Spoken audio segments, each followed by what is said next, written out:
Hello friends, Navratri శుభాకాంక్షలు. చాలామంది మాల వేసుకున్నారు ఆల్రెడీ. రేపటి నుంచి చాలామంది వేసుకుంటారు. 9 రోజులు వేసుకుంటారు.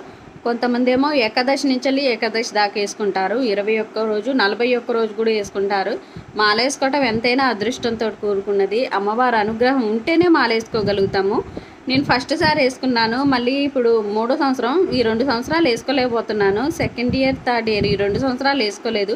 వేసుకుందామని పోయినసారి ఎంత అనుకున్నా కూడా అమ్మవారికి అనుకరించలేదు. ఫస్ట్ సారి మాత్రం వేసుకున్నాను. నేను అనుకోకుండానే వేసుకున్నాను మాల. మళ్ళీ ఇష్టంగా రెండోసారి వేసుకుందామంటే అమ్మవారు మాత్రం ఏ విధంగా కనుకరించలేదు. నేను వేసుకోలేదు. రెండోసారి ఏం చేశానంటే, అంటే వేసుకోలేని వాళ్ళు ఉంటారు, వేసుకోవాలని ఇష్టం ఉంటుంది కానీ మనీ కొంచెం ఇబ్బంది అయ్యి వేసుకోలేని ఉంటారు కదా, వాళ్ళను ఎవరినో అంటే మాకు తెలిసిన వాళ్ళే కొంచెం, వాళ్ళకి ఆ మనీతోటి నేను ఆ దండలు, పసుపు, కుంకుమ అవన్నీ కొనిచ్చారు. టైం వచ్చింది మళ్ళీ వేసుకోవడానికి.